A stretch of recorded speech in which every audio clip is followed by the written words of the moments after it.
I've been nervous about this for days.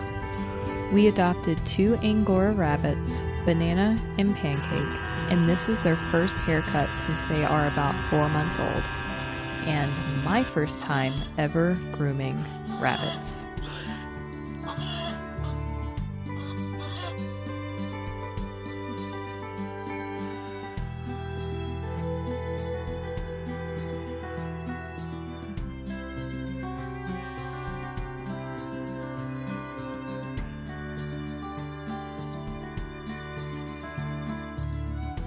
I chose Angoras for a slightly wild reason. I'm a knitter, and with enough patience, I want to learn how to spin their fur into yarn. But before any of that, the first responsibility is simple. Don't let them get matted, uncomfortable, or overheated.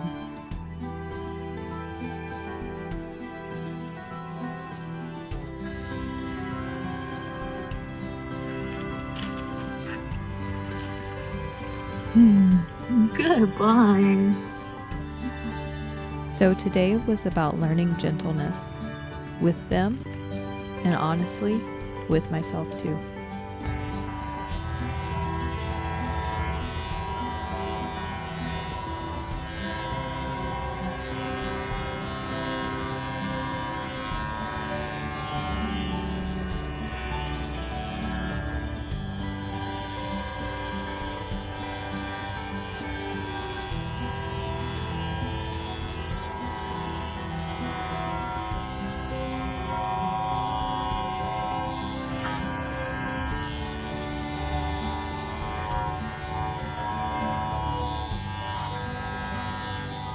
This week at Fort Fluffy Butt has been a lot, but in the best way.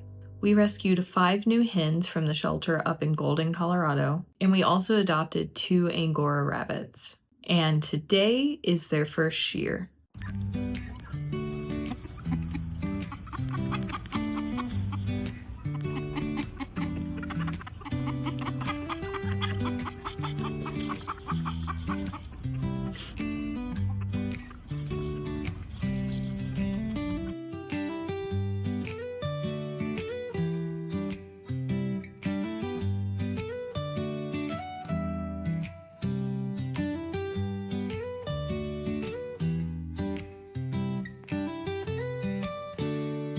The hens were surrendered because their owners were moving somewhere they couldn't keep chickens.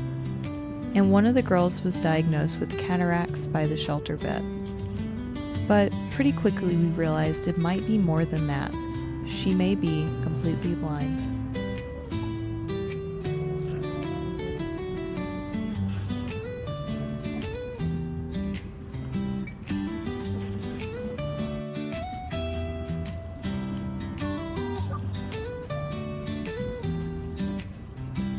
This week has been a perfect example of how building a sanctuary and a homestead in the middle of the city is both beautiful and complicated.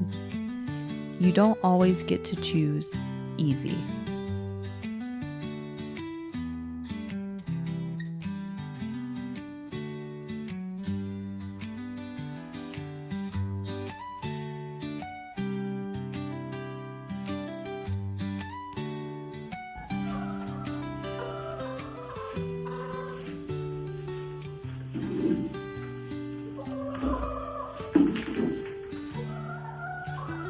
When we bring animals home, we're not just adding cuteness to our day. We're accepting responsibility. And sometimes stewardship looks less like big dramatic moments and more like doing the unglamorous thing on time.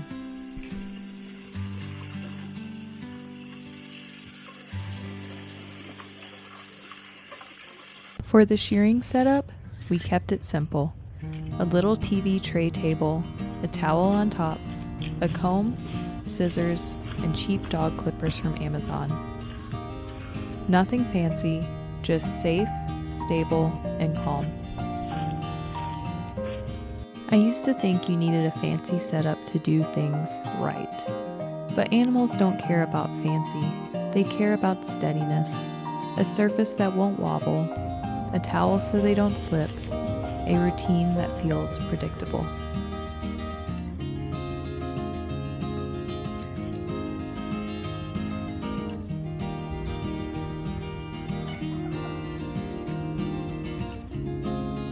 So before we even touched them, I set everything within reach. Clippers, comb, scissors, a place for the wool, and a plan to pause if either rabbit seemed overwhelmed. The goal wasn't to finish fast, the goal was to keep their bodies relaxed.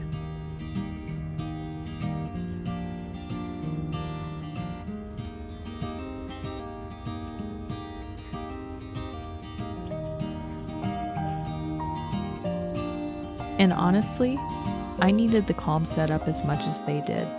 When I feel rushed, my hands get clumsy. When I slow down, everything gets safer.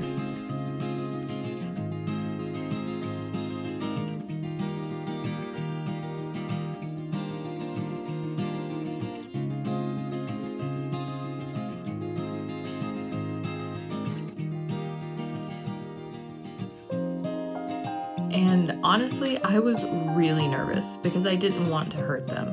But I also knew going into adopting the rabbits that Angoras can't live without proper grooming. Before we touched anything, I tried to document what they looked like, because it's easy to forget how dense their coats really are. Their wool was surprisingly clean, but they did have a few mats from not being groomed consistently at the shelter. And mats aren't just cosmetic, they can pull on skin and trap moisture. So even though I was nervous, I knew avoiding the task would be worse stewardship than doing it carefully.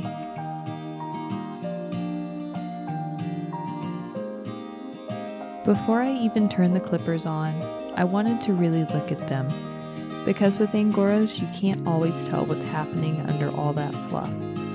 I checked around their necks, under their arms, and behind their legs, the places mats love to hide.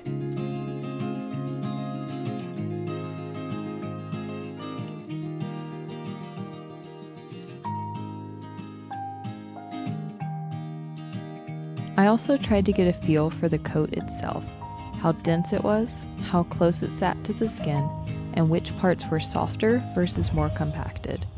If I'm going to spin this one day, I want to learn how to handle the fiber like fiber, not like a mess to fight.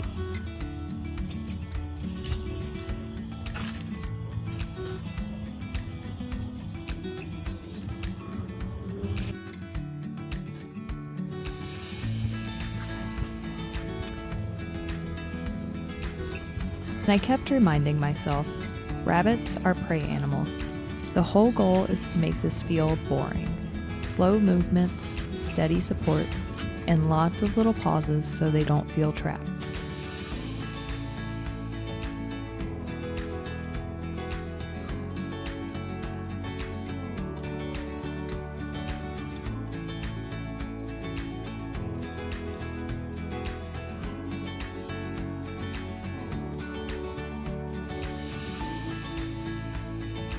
This is also why we're planning shears around travel.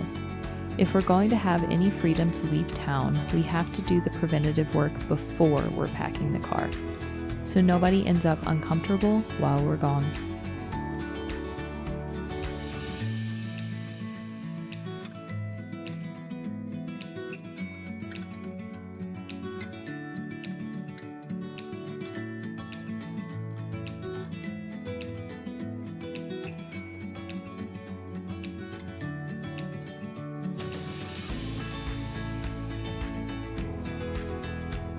I started slow, clippers hovering at first, just letting Banana hear the sound, feel my hands, and realize nothing bad was happening.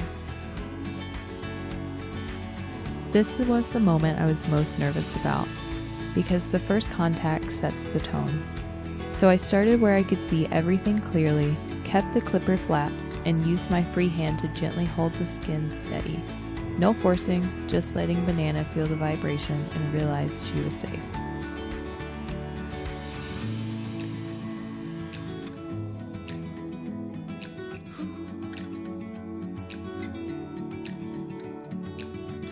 And once she stayed calm, I kept going.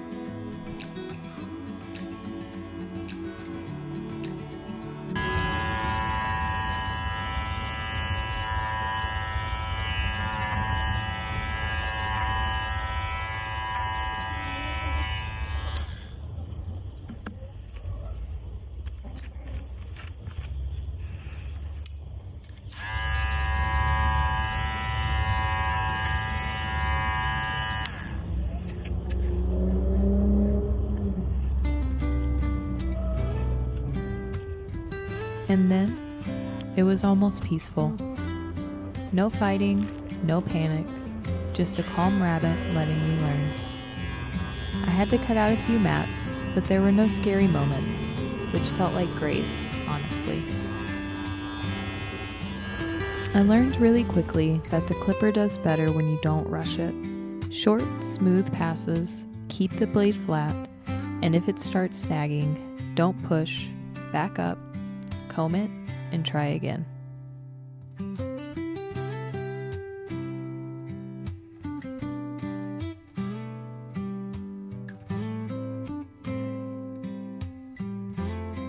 The towel on the table ended up being a huge help because it kept her from sliding.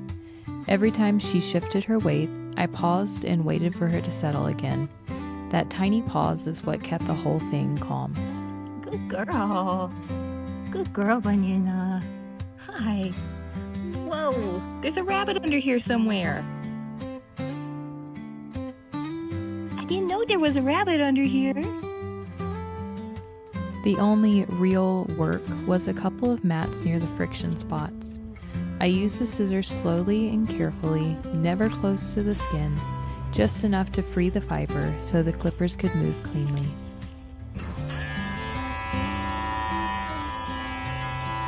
Sorry, bun.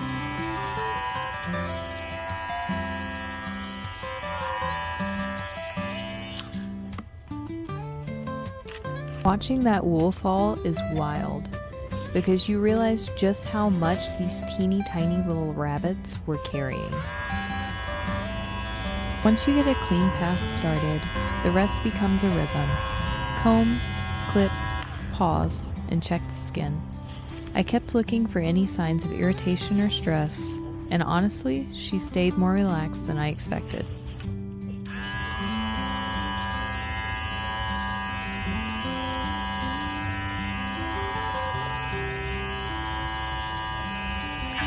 It also surprised me how even the coat was under the surface. The tips look fluffy and airy, but underneath it's dense, almost like felt if it's left for too long. That's why the timing matters so much with Angoras.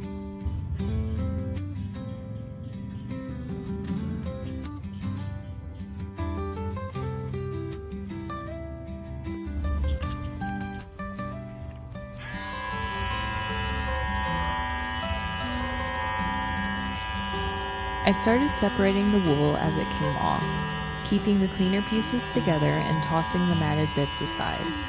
Someday when I learn to process this, I'll be really glad I didn't just throw it all into one giant pile.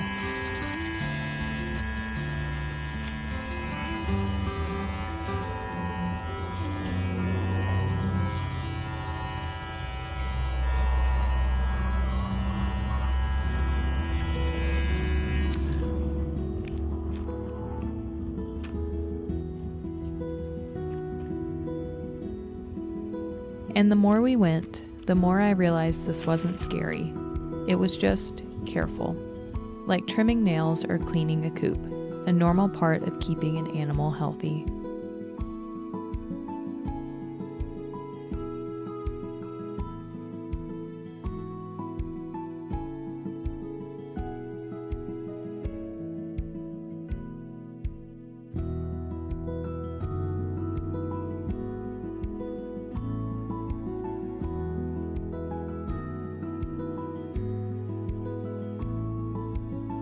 The reveal was the best part. Not because they look funny, well, they do, but because you can see their comfort come back. Like, oh, I can move again. After she was done, I watched for the little things, whether she relaxed, whether she sat normally, and whether she started grooming herself right away. And it was almost like you could see her settle back into her skin.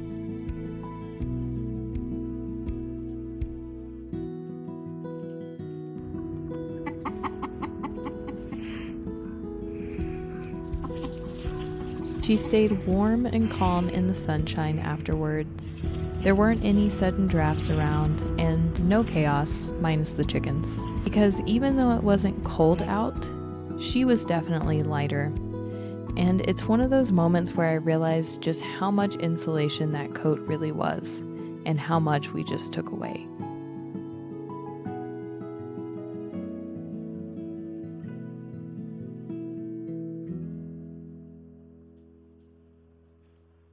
And at the end, I felt this weird mix of relief and gratitude.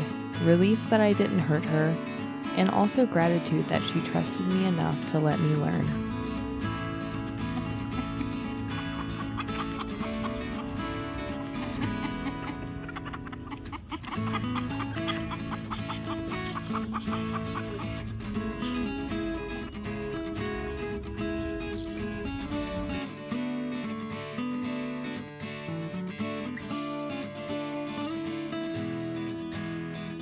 Pancake was just as calm, but way more curious. With Pancake, I slowed down even more at the start, just letting her sniff, look around, and decide that the table wasn't a scary place. She kept leaning forward like she wanted to understand what was happening.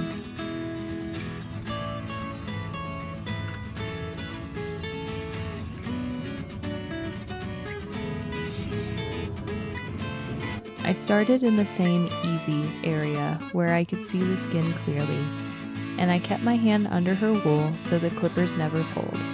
It's a tiny thing, but it makes the whole experience gentler.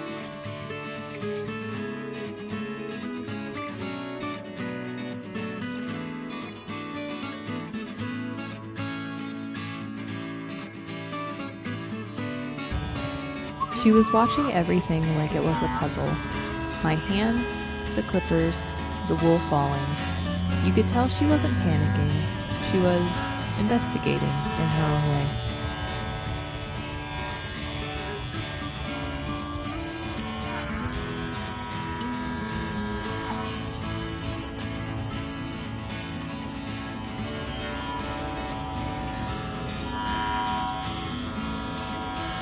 At one point, she literally reached up to sniff the camera, like she was part of our non-existent production crew.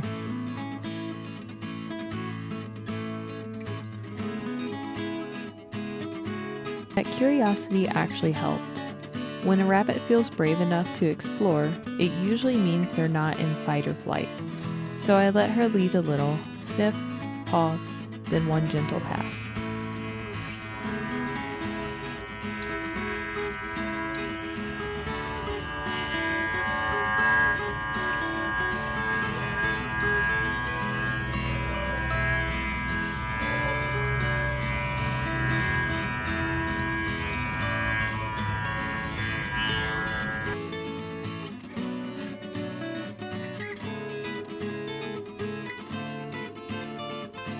Again, no hard moments, which is almost shocking for a first shear. It took about an hour each, and the biggest lesson was that calm hands make calm animals. When I slowed down, they stayed relaxed. Though I never actually had to stop, I kept checking the blade temperature on my wrist because these cheap clippers can warm up fast. However, if it felt even a little hot, I was prepared to stop and give it a break. Comfort first, always.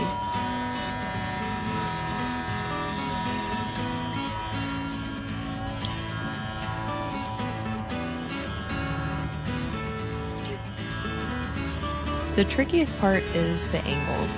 You're not shaving a flat surface, you're working around moving curves. So I tried to keep the clippers flat to the body and use my other hand to guide the wool away instead of trying to muscle through it.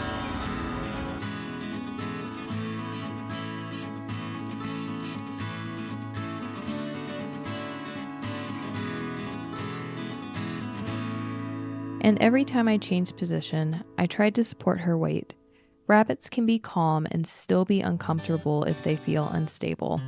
So I'm sure she wasn't incredibly comfortable, but I tried to do what I could.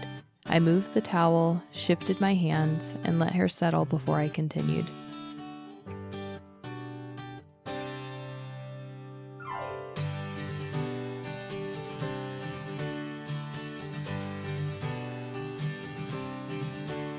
I also started paying attention to how the wool came off. Some sections were airy and some were more compact. Those are the spots I'll focus on brushing more consistently between shears so the fiber stays cleaner and easier to process. As we got closer to being done, I slowed down even more, because the last little sections are where you're tempted to rush. I kept lifting the wool in small parts and making sure the clippers weren't tugging anywhere.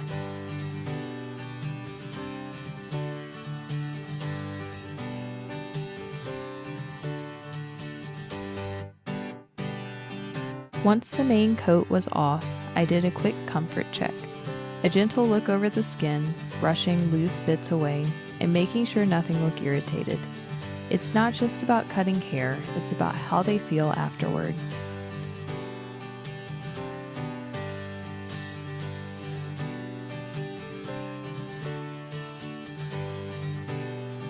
And then I finally exhaled, because that's when you realize you just did something new and nobody got stressed, and that's what I call a win.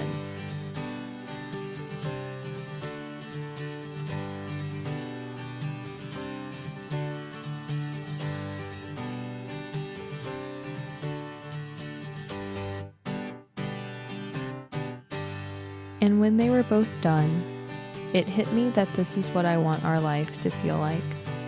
Not rushed, not chaotic, just careful. The funniest part, apart from my terrible clip job, is how different their personalities are even in the same moment.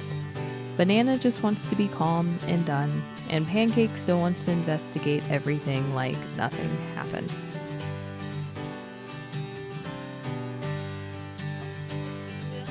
Right after their shears, I tried to keep everything really simple. Set them down, let them orient themselves, and make sure they have easy access to water and hay. It felt like giving them a quiet reset.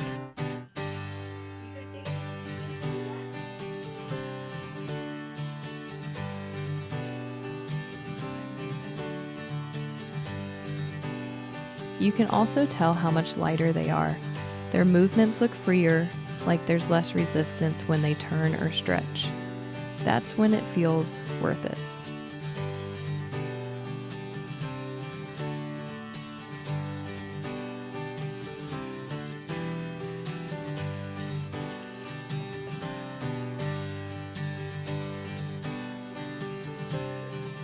And I kept thinking, this is what good looks like for today.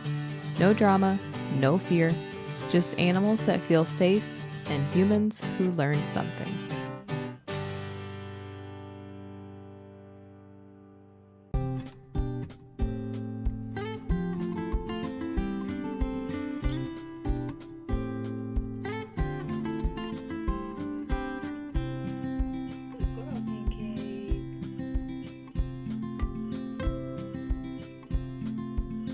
The wool is unbelievably soft. I backed it up for whenever I finally learned how to process it. Washing, picking, and hopefully spinning. This isn't an instant homestead skill, that's for sure. It's definitely going to be a slow one.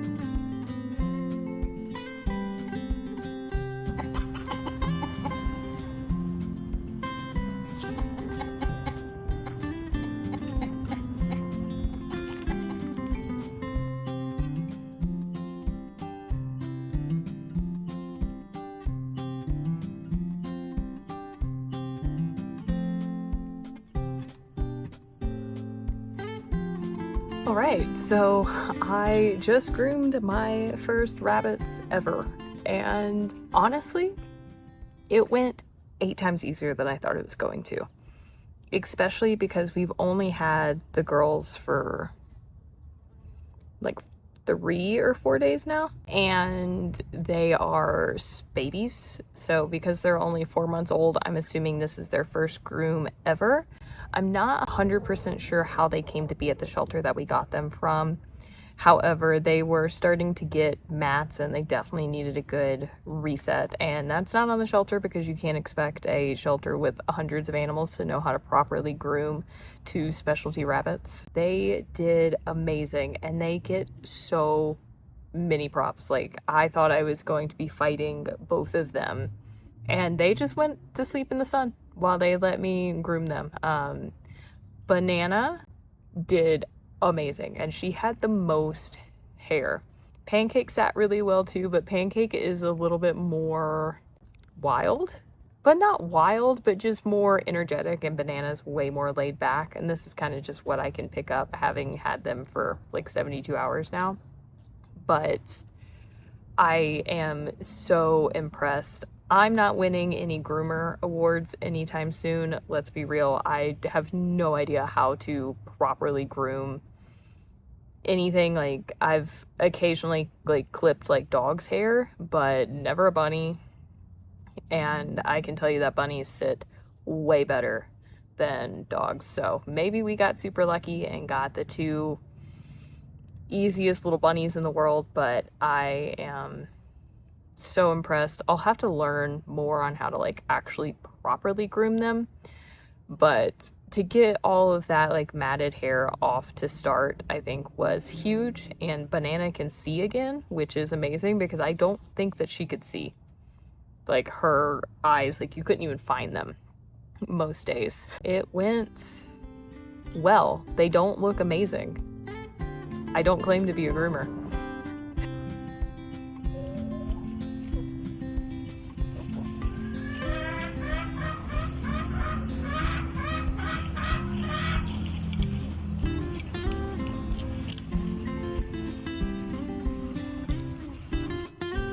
And then there are the 5 new hens. A few are a little overweight, but overall they came in pretty okay. All except for one.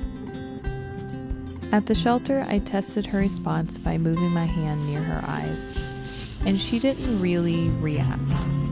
One eye had obvious cloudiness, and once she was in our yard, it became clear she wasn't mapping the space the way the others do. She called for her flock mates, and then she followed them when they got close enough for her to sense. So, we adjusted. We moved the feeder closer to where she naturally hung out so that she could find it. We started a gentle eye regimen, sterile flush and ointment, just in case there was anything reversible. And at night, we physically placed her into the coop because she wasn't able to navigate the full run yet. There we go.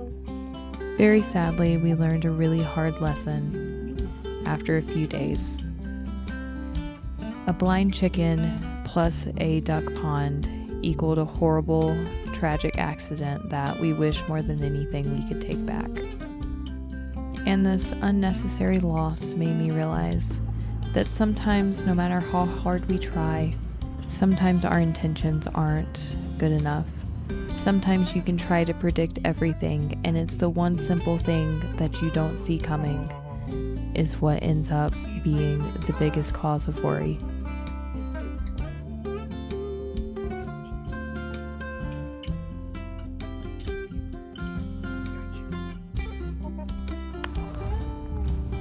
And that's the thing with animals such as chickens. The sad part is that with a lot of these birds, you unfortunately have to learn the hard way before the lesson actually sinks in, because it's the things that you don't see coming that are what sneak up on you.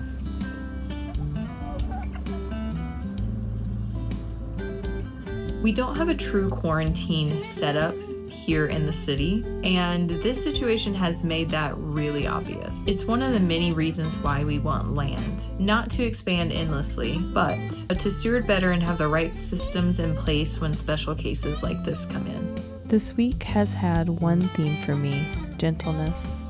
Gentleness for others and gentleness for ourselves. In Proverbs 12:10, scripture talks about the righteous caring for their animals. And in Colossians 3, we're told to clothe ourselves with compassion, kindness, humility, and gentleness.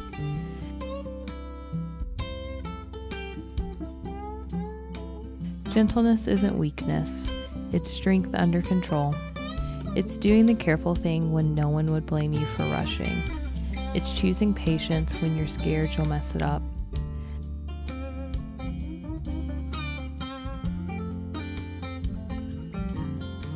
Today, gentleness looked like clippers moving slowly, a rabbit staying calm, and me learning not to panic. And it looked like moving a feeder closer for a hen who can't see well and carrying her into the coop at night because safety matters more than convenience.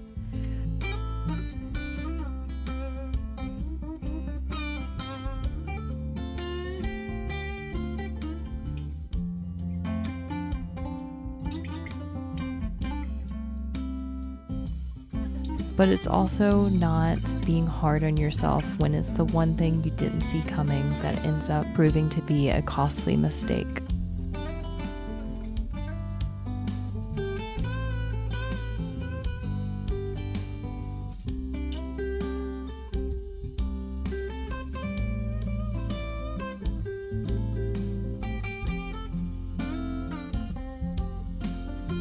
Gentleness has been forcing me to notice how I move through the world, how I pick things up, how I set them down, how I enter a space. Animals feel that immediately. They don't need explanations, they just need calm.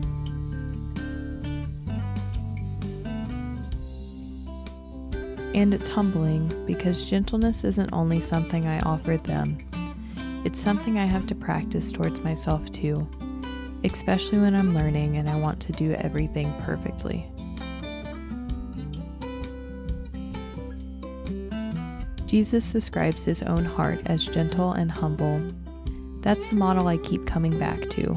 Not performative kindness, but a steady presence that makes room for the weak, the scared, and the learning, even when that's yourself.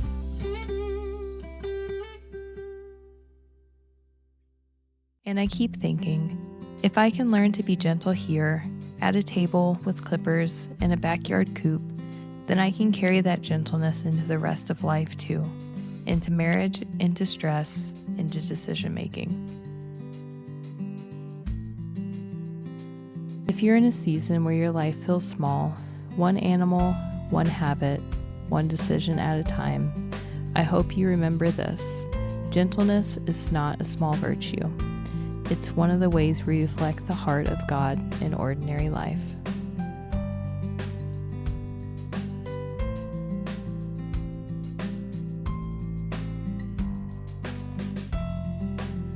Next up, we'll keep brushing every other day, and I'll start on the process of learning how to process this wool.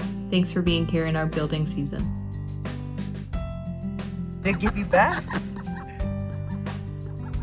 I'll give you back. I'll give you back for doing nothing. Got my finger. I got nothing. See you. You don't want bath? You want to hear?